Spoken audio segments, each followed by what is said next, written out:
Assalamualaikum warahmatullahi wabarakatuh. Perkenalkan, nama saya Sri Ningsi, NPM 23110100 dari kelas TIM 2301, Program Studi Teknik Informatika.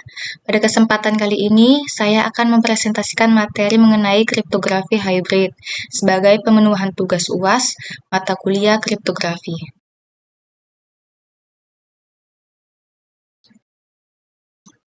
Mungkin kita sering mendengar istilah enkripsi, ya kan? Terutama saat menggunakan WhatsApp, internet banking, atau membuka website yang menggunakan HTTPS. Nah, sebenarnya teknologi-teknologi tersebut banyak menggunakan konsep kriptografi hybrid. Secara sederhana, kriptografi hybrid adalah metode yang menggabungkan dua jenis kriptografi, yaitu simetris dan asimetris. Tujuannya adalah supaya proses enkripsi tetap cepat, tetapi keamanan dalam pertukaran kuncinya juga tetap terjaga. Di presentasi ini saya akan menjelaskan mulai dari pengertiannya, alasan kenapa metode ini digunakan, cara kerjanya, algoritma yang dipakai, sampai contoh penerapan di dunia nyata.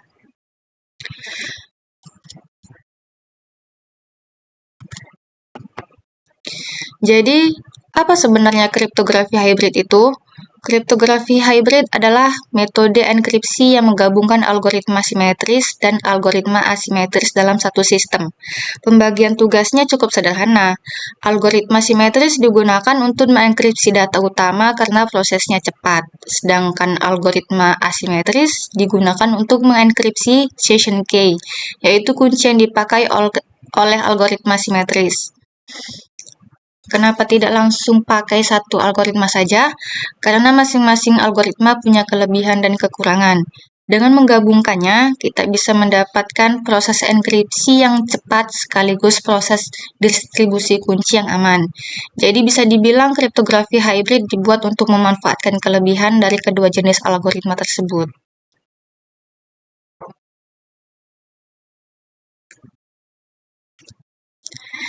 Kemudian, mengapa kriptografi hybrid dibutuhkan? Nah, sekarang kita bahas kenapa kriptografi hybrid dibutuhkan. Kalau kita hanya menggunakan kriptografi simetris, pada proses enkripsinya memang sangat cepat. Bahkan metode ini cocok digunakan untuk mengenkripsi file yang ukurannya besar. Tapi ada satu masalah, yaitu penerima dan pengirim harus memiliki secret key yang sama. Kalau secret key ini bocor atau berhasil disadap, maka data yang dikirim juga bisa dibuka oleh orang lain. Sebaliknya, kalau menggunakan kriptografi asimetris, proses pertukaran kunci menjadi jauh lebih aman karena menggunakan pasangan public key dan private key. Masalahnya, algoritma asimetris jauh lebih lambat karena proses perhitungannya lebih kompleks. Nah, disinilah hybrid menjadi solusi. Data tetap dienkripsi menggunakan algoritma simetris yang cepat, sedangkan kuncinya diamankan menggunakan algoritma asimetris supaya aman. Slide ini menunjukkan alur dasar bagaimana proses kriptografi hybrid bekerja. Awalnya kita punya data asli, atau yang disebut dengan plain text yang kita kirim. Setelah itu, sistem akan membuat session key secara acak. Session key ini hanya digunakan untuk satu kali komunikasi. Session key tersebut dipakai oleh algoritma AES untuk mengenkripsi data, sehingga menghasilkan ciphertext atau data yang sudah terenkripsi. Nah, session key ini tidak langsung dikirim. Sebelum dikirim, session key akan diamankan terlebih dahulu menggunakan algoritma RSA dengan public key milik penerima. Jadi yang dikirim melalui jaringan ada dua, yaitu ciphertext dan encrypted session key. Dengan cara ini, walaupun ada orang yang berhasil menyadap data di tengah jalan, dia tetap tidak bisa membaca isinya karena tidak memiliki private key untuk membuka session key tersebut.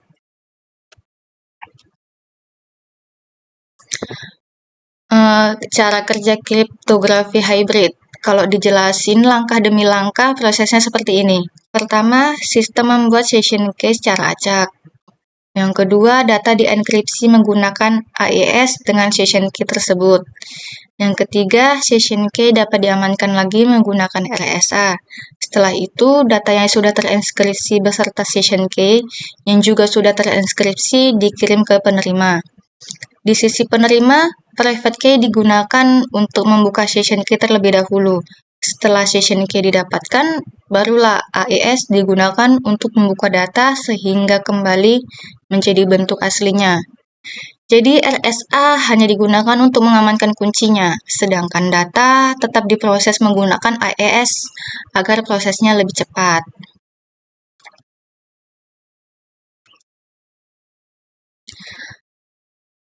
Kemudian algoritma yang digunakan.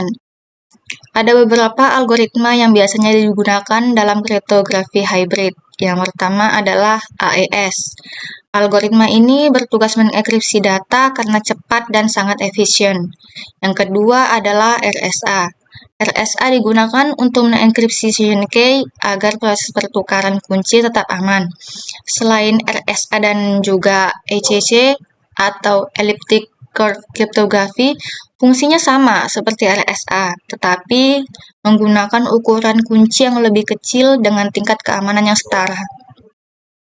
Kemudian ada SHA-256 yang digunakan untuk membuat hash agar integritas data tetap terjaga. Dan yang terakhir ada AMAC yang digunakan untuk memastikan bahwa data benar-benar berasal dari pengirim yang sah. Analisis keamanan. Ada 4 aspek keamanan utama yang diberikan oleh kriptografi hybrid. Yang pertama adalah confidentiality, yaitu menjaga kerahasiaan data supaya hanya penerima yang berhak yang bisa membacanya. Yang kedua adalah integrity, yaitu memastikan data agar tidak berubah selama proses pengiriman. Yang ketiga ada authentication, yaitu memastikan identitas pengirim dan penerima sehingga komunikasi tidak dilakukan dengan pihak yang salah. Dan yang terakhir adalah forward security. Artinya setiap sesi komunikasi menggunakan session key yang berbeda. Jadi kalau salah satu dari session key berhasil diketahui orang, sesi komunikasi yang lain tetap aman. Di sini saya punya satu studi kasus supaya lebih mudah dipahami. Kita ambil contoh sederhana, misalnya Andi ingin mengirim file laporan kepada Budi. Pertama, sistem membuat AES session secara acak. Lalu file laporan tersebut dienkripsi menggunakan AES sehingga menjadi ciphertext. Setelah itu, session key yang tadi dienkripsi lagi menggunakan RSA dengan public key milik Budi. Kemudian, file yang sudah terenkripsi dan session key yang sudah diamankan dikirim ke Budi. Saat Budi menerima data tersebut, dia menggunakan private key miliknya untuk membuka session key. Setelah session key berhasil diperoleh, barulah file bisa dideskripsi menggunakan AES sehingga kembali menjadi file asli. Jadi yang diamankan oleh RSA bukan filenya, tapi kuncinya.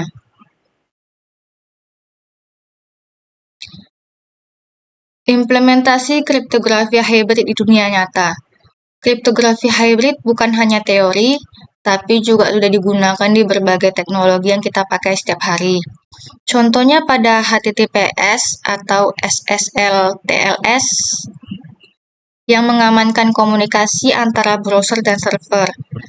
Kemudian pada aplikasi pesan seperti WhatsApp dan Signal yang menggunakan konsep ini untuk menjaga pesan agar pesan hanya bisa dibaca oleh pengirim dan penerima.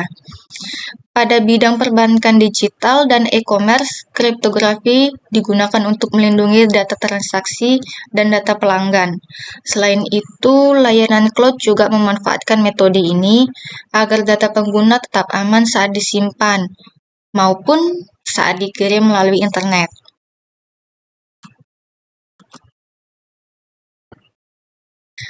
Kelebihan dan kekurangan dari kriptografi hybrid. Kalau dilihat dari kelebihannya, yang paling utama tentu proses enkripsi cepat karena menggunakan algoritma simetris. Selain itu, distribusi kunci juga lebih aman karena menggunakan algoritma asimetris. Metode ini juga fleksibel dan bisa digunakan untuk berbagai jenis data maupun sistem, sehingga sekarang menjadi standar di berbagai aplikasi modern. Tapi tentu aja tetap ada beberapa kekurangan. Implementasinya lebih rumit karena harus menggabungkan beberapa algoritma sekaligus.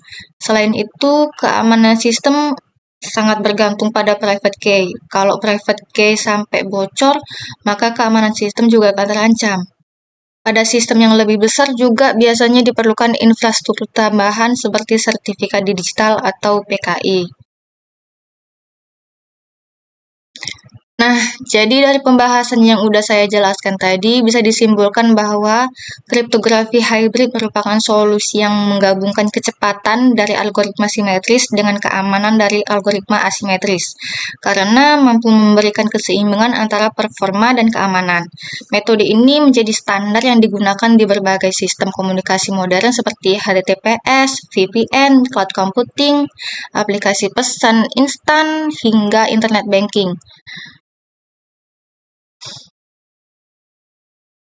Baik, demikian presentasi dari saya yang dapat saya sampaikan. Terima kasih atas perhatiannya. Saya ucapkan terima kasih. Saya akhiri dengan Assalamualaikum warahmatullahi wabarakatuh.